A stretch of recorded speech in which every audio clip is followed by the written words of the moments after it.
Hello, everyone, and thanks for joining us today. We are excited to focus on English language requirements for instructional assistants. We're going to give folks about a minute or so to join us, and then we'll go ahead and get started. Thanks for being here.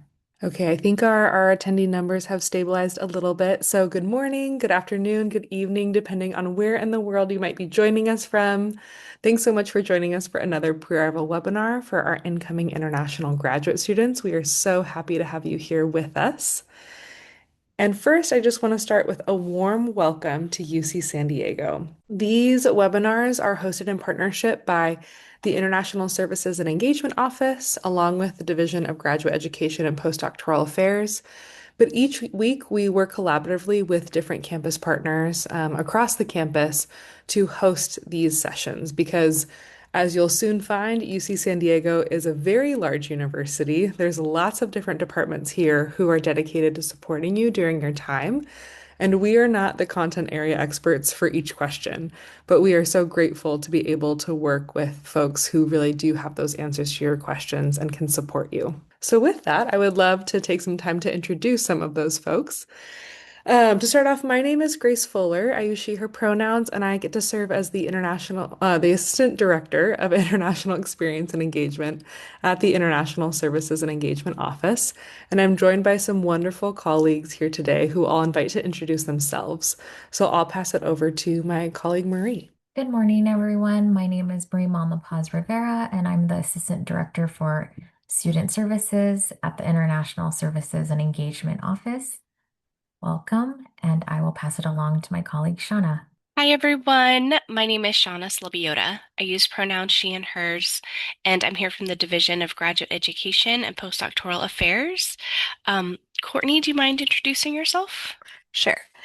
Hi, I'm Courtney Aguila. I'm the Associate Director of the Graduate Student Financial Support Unit, also from the Division of Grad Ed and Postdoctoral Affairs. Over to Patty. Hello, everybody. I'm Patty Yuza, Associate Dean for International Programs within our Division of Extended Studies, and I also oversee the ELCE test, which is the English language test for international teaching assistants. And I will pass it over to Sarah. Hi, everyone. I'm Sarah Carvalho. I'm an education specialist in Engaged Teaching, and that is part of the Teaching and Learning Commons. So, as you can see, we have some great campus partners with us here today. A little snapshot of how we'll spend our time together. We always like to have some important grad admissions reminders. This might be the first webinar you're joining us for, and so we just like to remind you of some really critical pieces. Then we'll focus the majority of today's session on some of those English proficiency requirements if you're interested in being a teaching assistant, as well as additional support for instructional assistants. And we'll get into more of what that means at UC San Diego. We'll end with some upcoming webinars and additional resources. And as always, we do have dedicated time at the end for open question and answer. A little housekeeping before we begin. So you are in listen only mode, which means you can hear us, but unfortunately we can't hear you. So the main way that we are going to interact together today is through that Q&A feature on your Zoom menu bar. And I just want to note that we are recording. So you will be able to view this webinar recording as well as all previous webinar recordings at inewstudentwebinars.ucsd.edu. And this is also the place that you can sign up for upcoming webinars. We do ask that it usually takes our team about a week or two before we have it posted from the date it aired. But we do our best to get that resource up so that you can refer back to it as needed. And if this is the first Zoom webinar you're joining us for, this is just a screenshot of what that might look like on your control panel. So that Q&A feature should pop out into a separate window and you can go ahead and submit your questions. Because we have dedicated time for questions at the end, we might save your question until later. But if you're anything like me, sometimes you're worried that you're going to forget the question and then you're going to come up with another one on the next slide. So you can go ahead and submit that. And if it's appropriate, we'll answer it during today's session. And if not, we might save it till the end. Okay, so if this is the first webinar you're joining us for, I'd also like to take some time to introduce our office, the International Services and Engagement Office. Our office is here to really support the international student experience, and we do that in a myriad of ways. So, one, through pre-arrival and orientation, so hosting webinars just like these that really focus on what is your experience as you join UC San Diego. So, yes, we are kind of the office on campus that are experts in issuing your Form I-20 or DS 2019 and supporting you as you apply for that visa and maintain your immigration status. But we also try to look holistically at the student experience. So while we have our visa and status support services and our advising services, we also offer various programs and events that support your student journey throughout your time here. And for the populations we serve, we're really lucky here at UC San Diego. We have a really robust international community here. So we actually have over 10,000 international students. That includes those who are both currently enrolled students as well as those working after graduation. We have over 2,000 international faculty and scholars. So those are specifically people who are employed by UC San Diego. We have over 1,000 international family members, so spouses, partners, and children. And then, like I said previously, we really try to work collaboratively among the campus to make sure that we are connecting you with the resources you need. So we are fortunate to be a leading institution when it comes to hosting international faculty and scholars, as well as hosting international students. And our total service population is just under 14,000. So we are very busy. We serve many folks here on campus, and we thank you for your patience as we know how important a lot of these documents and services are, and we work diligently to provide them to you. But I always like to talk a little bit about our students, especially at this webinar. So you'll, like I said, you'll be joining a really compelling community here. So we have about 8,000 currently enrolled international students, about 4,000-ish each undergrad and grad. You can see some of our most common departments and majors, as well as some of the most common places of origin, noting that we have actually over 100 different countries represented here at UC San Diego. So, with that, we know that there is a lot of planning, sometimes a lot of challenges as you prepare to start this next chapter of your life. And we would just like to say, welcome. We are so excited to have you join our Triton community. We know how much our international students enrich our community, and we can't wait to physically meet you in the fall when you arrive. Now, I know today's session is focusing on English language requirements, but there's always a few questions about some of our applying for your Form I-20 or DS 2019 or applying for your visa. And I'd just like to remind students that inewstudent.ucsd.edu is a really great resource to refer back to. So this website has been kind of built out to take you through the new student journey, the new admit journey on a step-by-step process. So I would refer to this resource and almost use it as a checklist and go down the line and do one step after another. So if you do have questions in addition to the pre-arrival webinar recordings, I would really highly recommend consulting this website. It's such a great resource with so much good information. Okay, and with that, I'll hand it over to my colleague Shauna to talk about some first steps checklist. Thank you so much, Grace. If you've been to some of our other webinars, you've heard this information before, but I'm going to provide a few reminders regarding graduate admissions. So you are all probably familiar with the portal by now, where you applied, where you saw that you were admitted to our graduate study at UC San Diego. I want you to be really familiar with all the to-do items that are listed in your portal. Specifically, pay attention to if the statement of legal residence form is required. It's not required for all programs, so please go into your portal, see if that is something you need to complete, and then take care of that.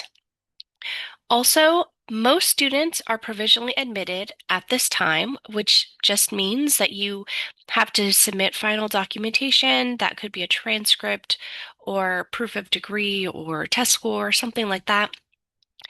The place to go to see what is still pending is your portal. And in a moment, I'll include a screenshot of what the portal looks like so I can tell you, we can see exactly where this is. If you have questions about the portal or documentation or anything like that, please reach out to our grad admissions team. They're very helpful and they can help answer your questions. And so this is the first two tabs in your applicant portal. We're not going to go through all five. On the left-hand side of the screen, I just want to point out a couple things. There is links.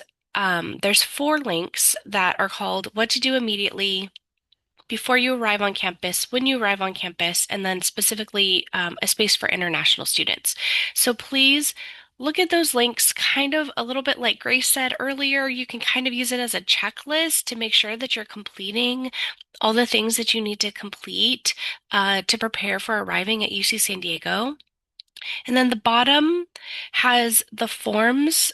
This is an example of what it would look like if you have forms that need to be completed. You would see them here listed. The green check mark means that it's been completed. If you have a red X, that means you still need to take care of that. And on the right-hand side of the screen, you can see how the documentation that's required is going to be listed at the top. In this example, a transcript from University of Pittsburgh is needed. And then the second part of the screen talks about how to submit those documents. So just please go into your portal, look at what's in there, and take care of what you need to take care of. All right. Okay. I want to give just a really brief overview of academic employment at UC San Diego. And we also want to remind everyone that there was a webinar last week that went into more detail on graduate student funding overall. So if you haven't had a chance to watch that presentation yet, please do.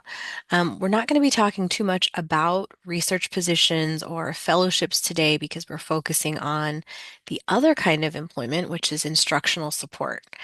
Um, but I do want to highlight here that there are 2 broad categories of academic employment. There is research, which are our graduate student researchers. They are work under the direction of a faculty member or principal investigator. And then this other type of employment are our associate instructors, our teaching assistants, our readers and tutors. And if you have questions about sort of what the difference between each of those are, we have a link for you here to GEPA's website that will talk about the qualifications needed for each, brief descriptions of duties, and some spaces where you will be able to find open opportunities.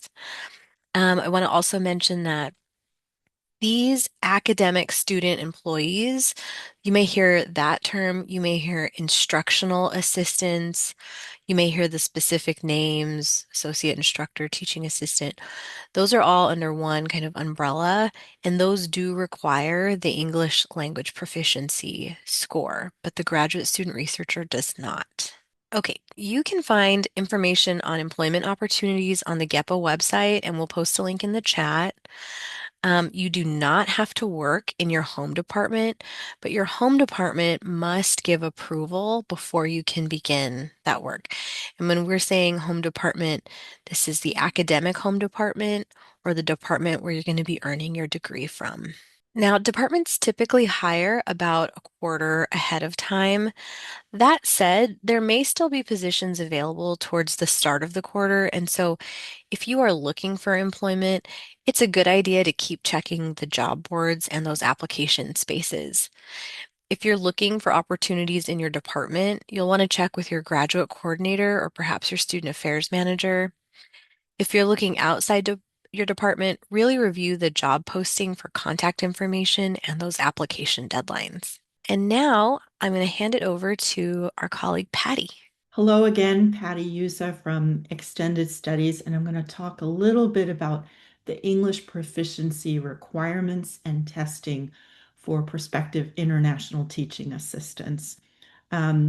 So, of course, in order to be hired as a teaching assistant or one of those academic student employees, a graduate student has to demonstrate they have sufficient English proficiency both for listening and speaking, if you will. Next slide. Thank you. So a student, of course, would apply to be a teaching assistant through the hiring department, and then the hiring department checks the student's application and determines if they need to take the ELCE exam. And then they reach out to us on behalf of the student with a date and a time in mind. We set up a testing session that takes place over Zoom, and I'll get to that in a moment, a little bit more detail there. And then we make a hiring recommendation to the department along with the faculty member who's participating in the scoring of that interview, if you will. And then each of you who takes this test will receive a detailed score report from my unit after the fact. And then, if necessary, we do a warm handoff to our colleagues at the Teaching and Learning Commons for potentially additional coursework that you may need to take and will support you in your teaching assistantship. Okay, so here are some ways in which you can demonstrate that you've met the English proficiency requirements to be a teaching assistant. Um, the first and foremost way is to have submitted a sufficient speaking score on one of the standardized English proficiency exams that students submit for. And I'll go over what those actual scores look like in the following slide. So that's first and foremost. It may be an English proficiency score that you've already submitted and have taken care of it.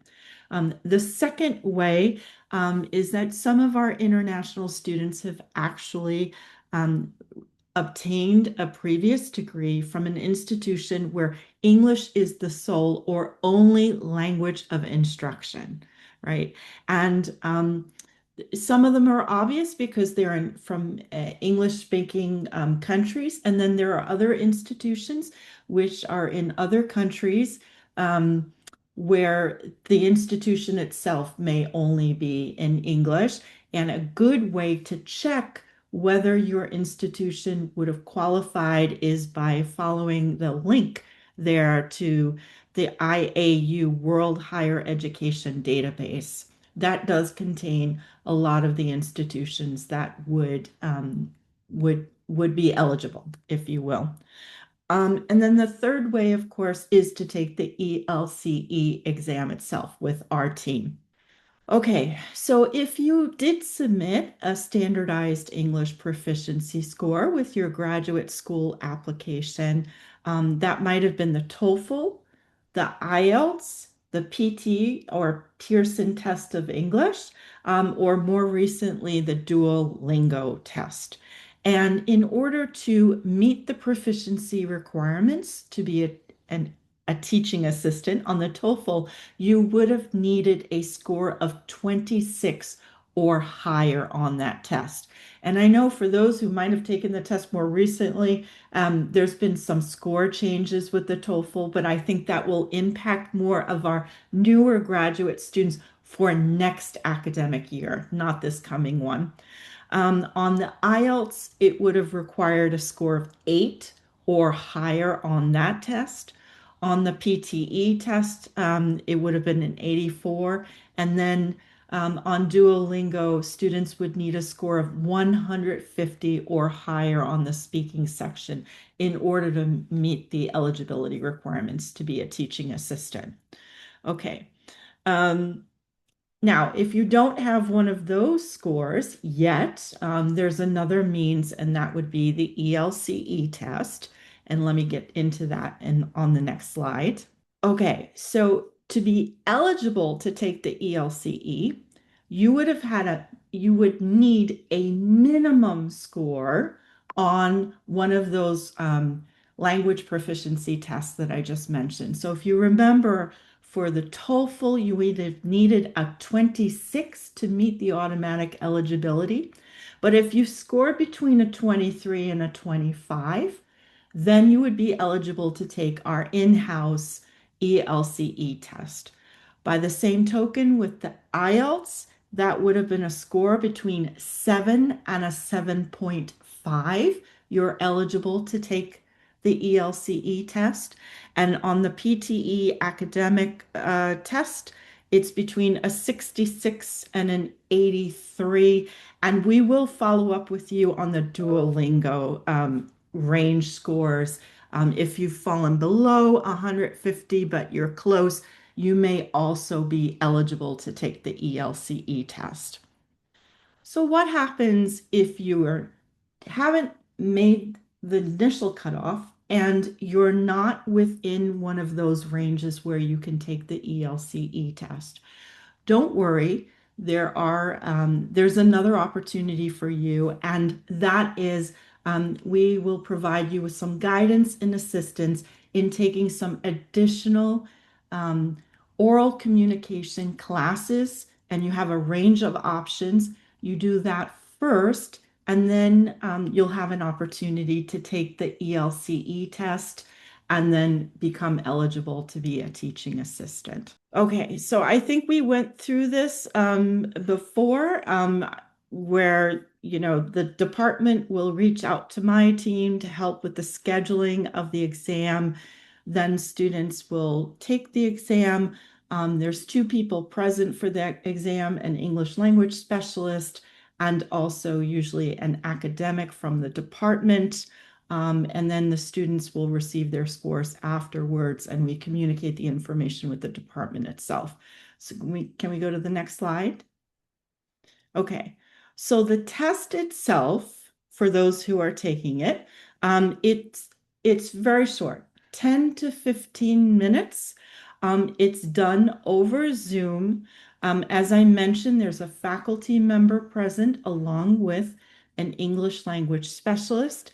And the structure of the exam is this: very short, just welcome and brief introductions. Part one is a warm up, and it's just general English conversation, just so we get a sense of your speaking and also to help everybody feel relaxed in the room. And then the second part is more technical English, where we ask you to do a bit of micro teaching, if you will, to see how you're using English in an authentic context, since you're hoping to be a teaching assistant. We'll see you in context. And then we have a rubric, a scoring guide, if you will. All right. And just to review what skills we're looking for, we're looking at pronunciation accuracy, and specifically for American English dialect, right? Listening comprehension and question handling, because those are things that teaching assistants frequently have to handle questions from undergraduate students or maybe even a faculty member. General and technical vocabulary, right? Speech flow, how fluent the graduate student sounds, some grammatical accuracy, and then lastly, the organization and clarity of ideas. Those are all communicative skills that are needed to be a successful teaching assistant. And we want to ensure that our graduate students are indeed set up for success. In terms of when the test is administered, you'll see there on the screen that there are 4 testing windows per year, generally speaking.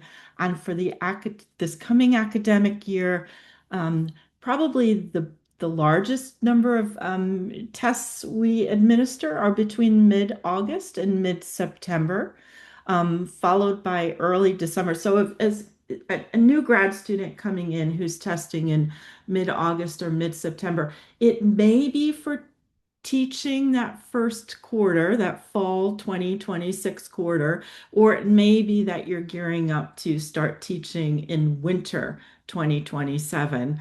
By the same token, in early December, we're doing some testing of students, maybe last minute students, graduate students who intend to teach in winter of 2027 or more likely spring of 2027.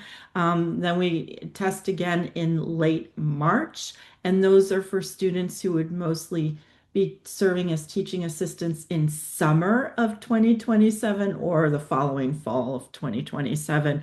And then mid-June, same thing, most likely testing students who are getting ready to teach for the first time in fall of 2027. All right. I think I'm handing this now over to I think Sarah, you're next. Is that right? Sarah will speak to you about the Teaching and Learning Commons support. All right. So just to review a little bit of what Patty talked about with the ELCE, if you do not score a clear pass on the test, you will be handed over to me in the Language and Teaching Development Program that is part of the Teaching and Learning Commons, and you will be required to take this class concurrent with your teaching position. And you don't need to worry about enrolling in the class. We take care of all of that directly with you and your department. And importantly, the class is free, so you don't need to worry about paying for an additional class. And feel free to reach out to Patty and her team in Extended Studies if you have specific questions about the test. You can reach out to me in the Teaching and Learning Commons to ask about the course that we offer to support you.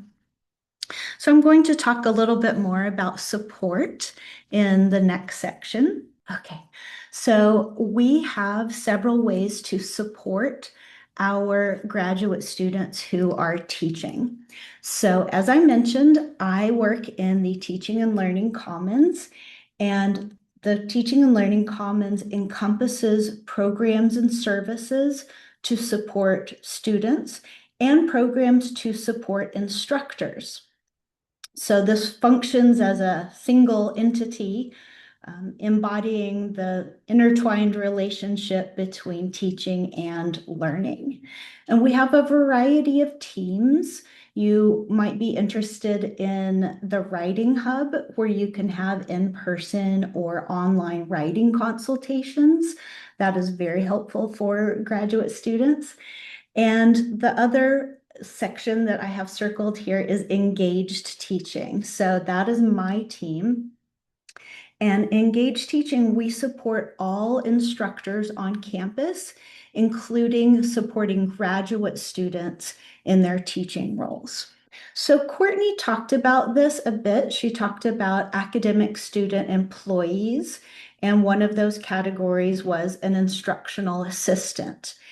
And these terms can be confusing. We use a lot of abbreviations on this campus. So if you're unfamiliar, unclear about this terminology, please just ask for clarification. So an instructional assistant, or an IA, includes several job titles, such as teaching assistant, and I'll talk more about that. It also includes pedagogy and learning apprentices, tutors, and readers. And I'll go back to teaching assistants for a moment. So teaching assistants help support undergraduate and graduate level courses under the supervision of a faculty member. So just to briefly define the other terms before I tell you more about TAs, the pedagogy and learning apprentices are undergraduates who support classes. Tutors generally meet one-on-one or in small groups to help students understand course material. A reader assists an instructor by sometimes grading homework. They may hold office hours. And then let's go back to teaching assistants, very importantly. So a TA plays a really important role on this campus. So TAs assist faculty members in many ways.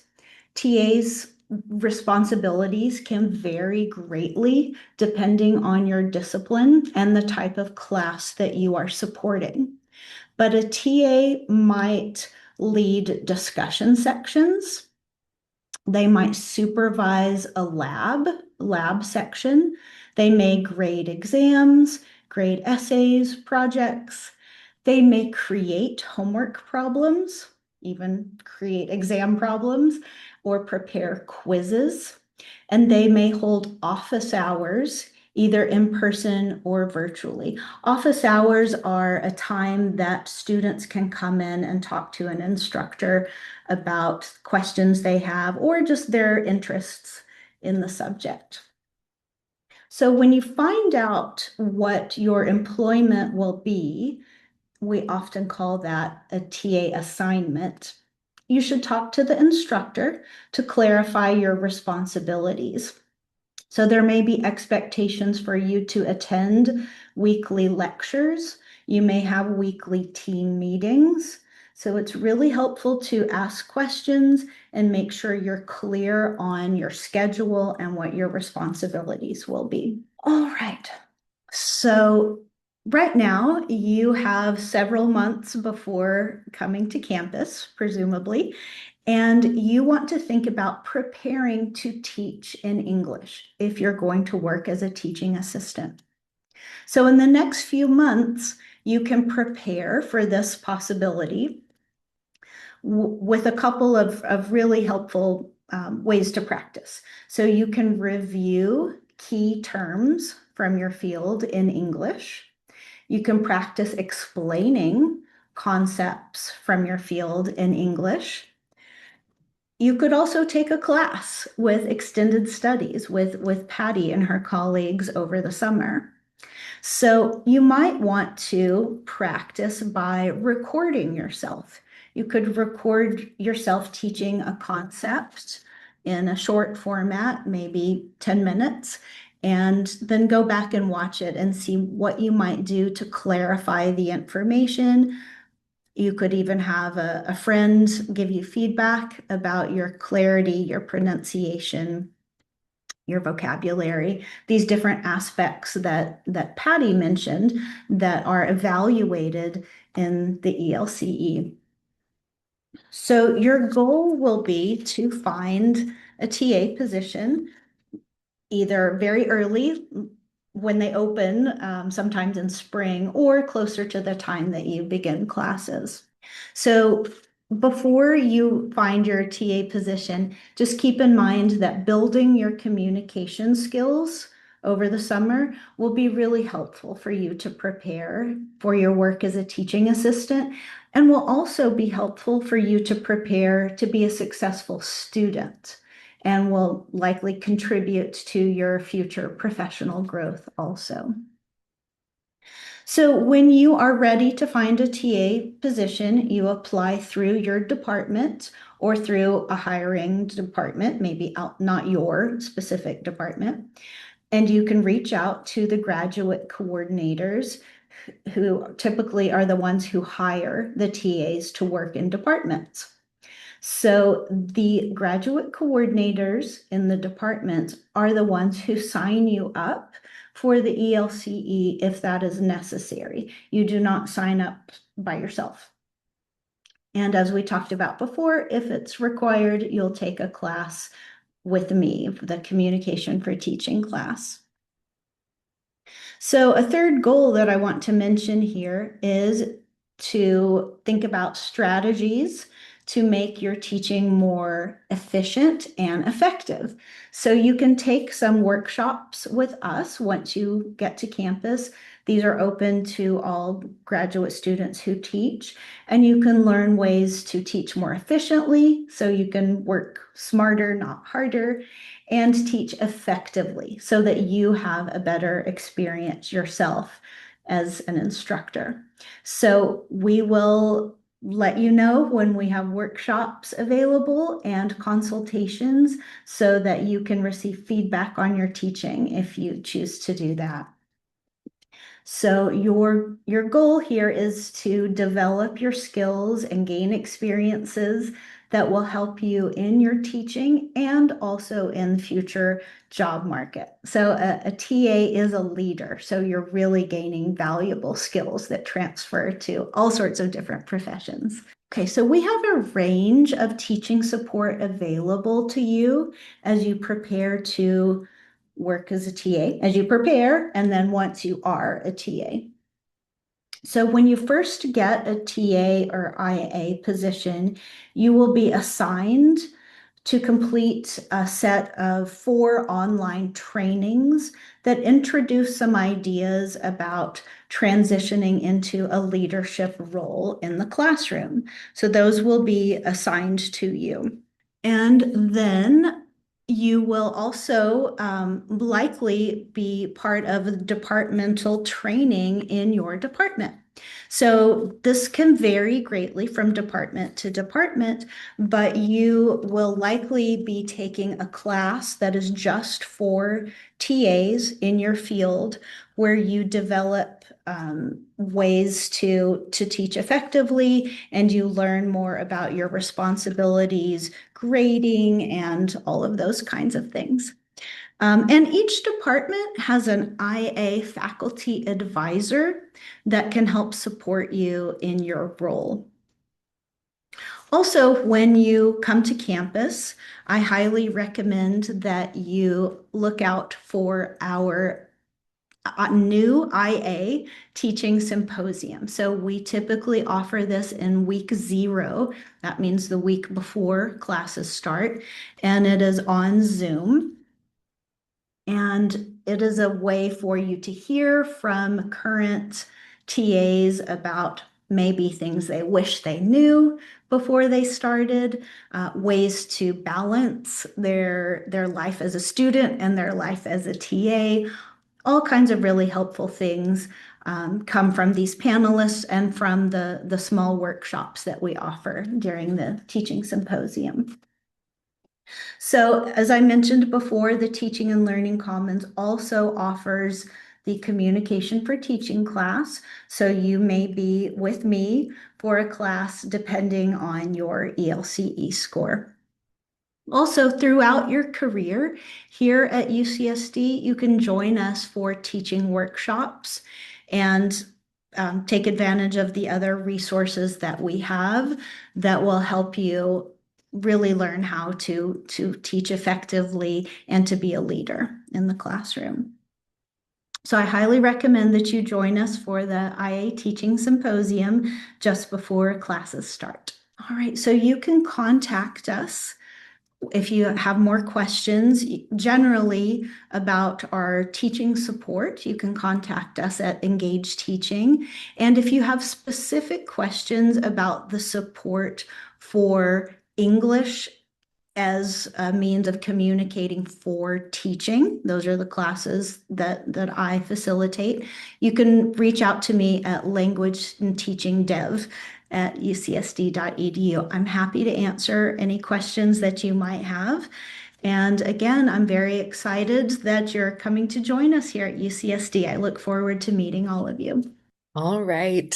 Thank you so much to our colleagues. I'm excited to share a few engagement opportunities, and then we'll transition to some time for open question and answer. So first off, we have a couple guides that I like to highlight because we know that we share a lot of information and it can be a little overwhelming. And so where we can, we like to make this a little bit more digestible and like an aesthetically pleasing format through our guides. So the first guide is our welcome guide. This has a series of checklists of things that you can do now, things that you can do as you prepare to arrive, and things that you can do upon arrival. And so my colleague Marie has been so helpfully putting links in the chat.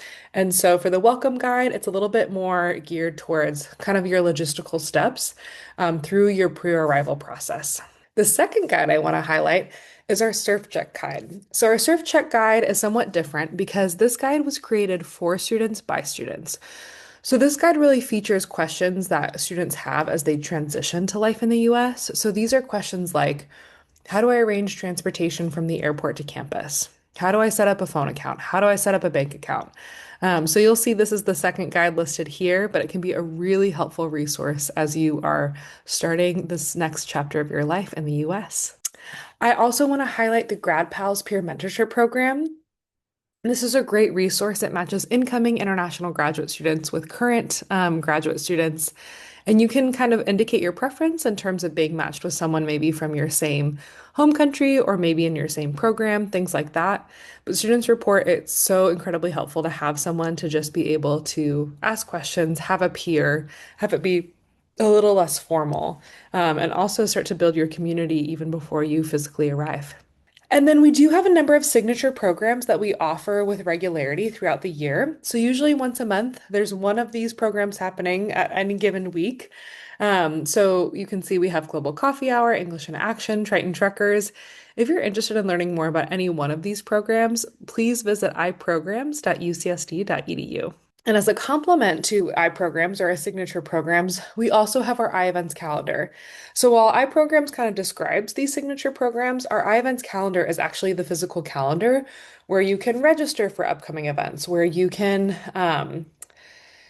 find all this information. You can see events hosted by our office, but also hosted by different campus partners as well as student organizations. So any events that have like a global focus or target an international audience can be featured on our iEvents calendar. And I know many students will bookmark the page when they're looking for things to do. Okay, so as we get into our closing slides, follow us on Instagram. If you're curious about what your life might look like as an international student at UC San Diego, that is the whole theme of our Instagram. So it's a great way to kind of envision yourself here, kind of check out, ooh, where should I watch the sunset? Or maybe this is a coffee shop I want to try when I get there. All the best study spots on campus. So you're more than welcome to follow us, ask questions, and engage with us there. Okay, so here are some final reminders before we open it up for question and answer. A few things you can begin doing now. So requesting your visa documents. We know that some of our students are still impacted by the Triton student system delays. And so if that is your case, thank you for your patience. I know the university is working really hard to get that resolved. But if you can access iServices, please go ahead and do so to request your visa documents. Additionally, students can begin requesting on-campus housing now. So we did have a webinar earlier. I believe that recording is up, focusing on housing for graduate students, but that's a great resource. And then as a friendly reminder, HDH, even if you applied, let's say now, they won't send out housing contracts until mid-May because offers are made 60 days prior to the requested move-in date. So if you have any questions, feel free to reach out to them, but I just like to remind students of that. Also, there's the deadline to submit your required health immunization requirements. That's July 14th. And we also had a webinar about health immunization as well as health insurance from our colleagues over at Student Health Services. And so that's a great resource to reach out to as well. And then finally, September is when we usually get to meet you. So we're so excited. Lots of exciting things happen in September. And I know a lot of us are doing a lot of that prep work, yourself included. So we can kind of get to that point. Okay, so we have gone through a good amount of our pre-arrival topics. I just want to remind folks that later this week, we are going to have our student life and getting involved on campus. This will feature current international graduate students. So you can really ask questions of like, what is it like to be an international graduate student at UC San Diego? In April, we'll have some topics for both grad and undergrad students. So finances and student accounts, campus safety, getting set up in the US, ServCheck Live. And then finally, we'll also have a webinar on the CVIS transfer process for F1 students. As a reminder, all of these webinars are recorded and posted at inewstudentwebinars.ucsd.edu. It usually takes our team about 1 to 2 weeks to post them, but you can also sign up for future webinars at this location as well. Okay, so we have a few good questions that have come through the Q&A. And the first question or two looks like it's focusing on being really excited about looking at the job portal and applying for jobs and wanting to confirm what credentials are needed to apply and access the job portal. Courtney, I'm wondering if you might be able to speak to that a bit. Yeah. And I wanted to, I should have marked this one answer live, because I know half the answer. So to access the database for academic student employment, you do need 80 credentials. And 80 credentials is that central authentication that UC San Diego uses. It's a UCSD email and a password.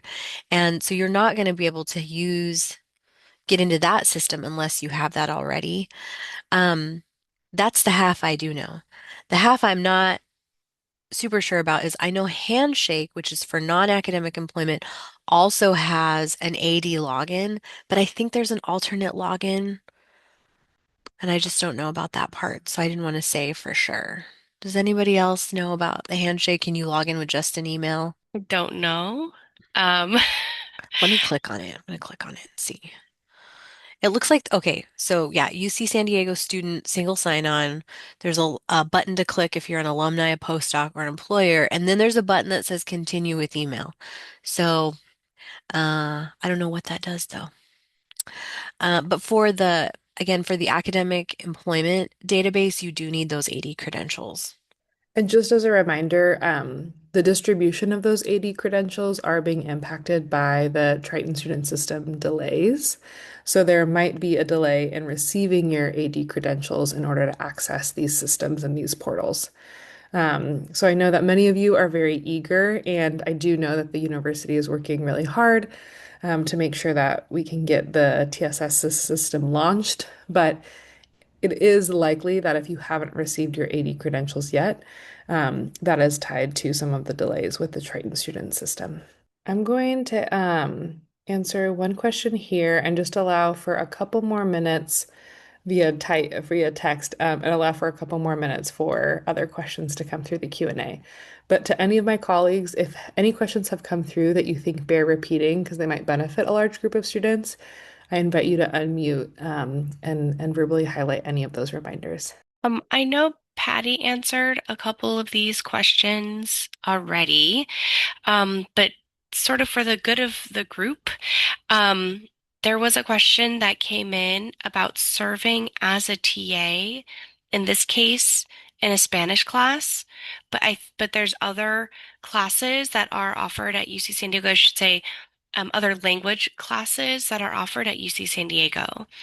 And just to be clear, if you're going to be serving as a TA in a language class that's not English, you don't need to prove proficiency. I hope I said that correctly. It felt a little wordy in my mouth. But I think that's a great question, and I just wanted to um, put that out there in case anyone else is wondering the same thing.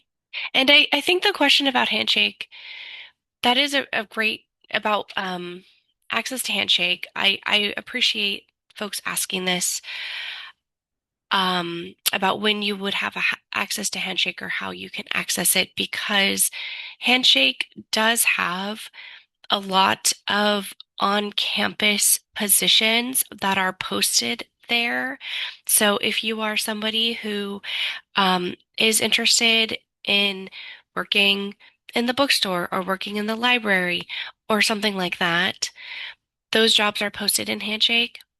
And so I'll try to find out a little bit more about that process before our Thursday webinar with the current students. And if I'm able to get that info, then if I can get that information in time, I can help share that in our next webinar because there's lots of opportunities in Handshake.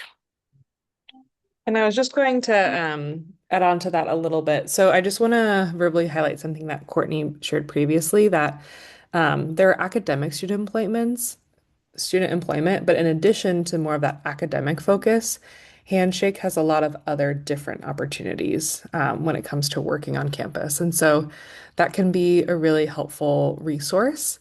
If folks are interested in learning more about Handshake, that is housed at our Career Center. And so it might also be worth reaching out to the Career Center to see if there's an alternative way to access Handshake, potentially before you have your Active Directory credentials to log in. So we'll try to find out that information for you, but if you are really curious and you're really excited about it, then I might recommend also reaching out to the Career Center. They are the folks who facilitate and administer Handshake, and so they would be a great wealth of knowledge to learn more about Handshake as well. I'll just highlight a couple of the questions that had come up related to the ELCE. So there was a question about if there's a cost for this exam. The cost is completely free for our graduate students. There was also a question about the TOEFL cut score to be a TA, just a reminder, and that's on the slides as well, that'll get shared out afterwards.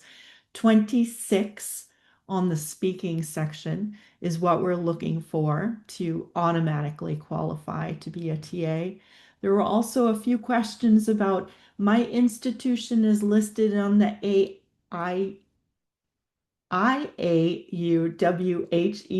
that World Almanac of Universities, and my institution is listed as teaching in English solely or as the only medium of instruction. What do I need to do there? And we will be sending out some information on everyone's behalf on what, if any, additional documentation you would need to provide if you attended a university that's listed in the almanac and that your institution clearly indicates English was the sole medium of instruction. We've had a good question come through the chat that I think could be answered in a couple different ways. So I'd like to read it out loud. Are the jobs posted on these two portals, namely Handshake and the Academic Student Employment Portal, exhaustive? Or do professors also offer positions on their teams that might not be posted on these portals? So I would love, I don't know, I'm happy to answer. Courtney, go ahead and answer Yeah, first, and then I might supply some beyond. sure. So for the most part, the instructional appointments and sort of the other non-academic appointments are posted in the portals because that's the best way for hiring departments to kind of get the word out and to get the broadest um, applicant pool. But there are some types of positions that maybe won't get posted. Those are definitely the majority of the research positions are not posted on those portals. So those are going to be where if you're looking for something really specific to your area of research, you want to check in with your graduate coordinator, you want to be in touch with your student affairs manager. Once you have a faculty advisor, you'll want to check in with them. The other kind of like category I'll say is there are positions that come up uh, unexpectedly. So a student who was previously going to work in a position, may have to take a leave, may not be able to take the opportunity longer, may have gotten alternate funding. And so those positions that come up quickly may also not be posted. Um, so I encourage you to not only check the job boards, but be in touch with the folks in your departments and some of your colleagues here, the other students in your programs. Thank you so much, Courtney. And if I can just add on to that a little bit, I might encourage you all to join us for our pre-arrival webinar later this week, because I think that would be a great question to ask our current international graduate students is, how did you find some of the positions that you currently hold? What was the best way to kind of navigate your department? What is the benefit of having that relationship with your graduate coordinator or your student affairs manager, things like that? These are all kind of a part of your experience at UC San Diego and navigating the different departments at UC San Diego as a graduate student. And so it might be worth hearing from some of your peers on that perspective too. Thanks for the great question. Does anyone else have anything additional to add? Okay, wonderful. So we have just a few more minutes. So please, if you are currently typing, try to submit because we only have a couple more minutes before we have to close for today. Yes. So I see there's a question here that says, I've been trying to send emails to my department, ECE, but I've not been receiving any responses. Is it because I don't have a UCSD email ID yet? Um, Go ahead, Shauna. Sure. I'm just going to say there could be different reasons, perhaps, why you haven't received a response. Um, and some of this could just be professors that are very busy and behind on their email. But I do have some, or whatever the case may be, but there's things that you can do to kind of help make sure that you are that you're getting their attention. And so my suggestions are when you reach out to a faculty member to be clear on what you are asking for from them. So if you are looking for an opportunity to do research with them, or if you're looking for an opportunity to TA with them, those are like two different positions they might be recruiting or they might be looking to hire someone for, and so you want to be clear, for example, on like which of those you might be interested in or what it is that you like, why you're specifically reaching out to them, what was the reason to contact them. So you want to be clear. I would say let them know that you are an incoming student, that you're admitted to the program, that you're coming to UC San Diego. Let them know that because they get people who reach out to them from all different places. And so you want them to know that you are admitted and that you're coming. Um, and then, uh, yeah, just you want to be clear and you just want to be uh try not to have a really long email. Try to be concise in what you're asking for from them. These are just kind of general tips, but the fact is that some faculty just might never reply to you, unfortunately. But that's not about you. That's more about just whatever they have going on. Was that okay?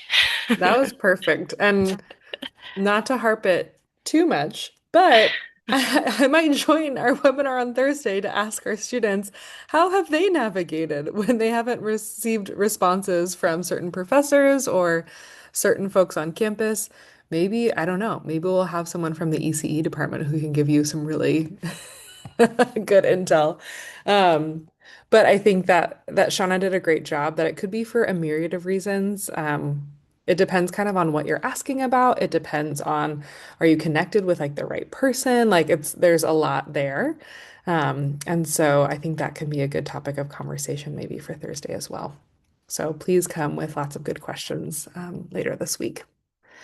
So we have reached the end of our time together today. I just want to extend another just so much gratitude to our fellow presenters on the call. We could not host these webinars without you. Thank you for lending your time and your expertise. I went ahead and put some of the contact information in the chat. So if you do have any follow-up questions that you would like to ask, either about the ELCE or teaching support or things like that. We also have our ISEO contact form. So if you have any questions about your Form I-20 or DS 2019, I also put the Career Center contact in there for Handshake. So hopefully a lot of different contact information for you all. But thank you for spending your time together with us today. I know that for some of you, these webinars happen very late at night or in the middle of the night. So we appreciate your dedication and joining us, and hope you have a great rest of your day, afternoon, evening, wherever in the world you may be. All right, take care.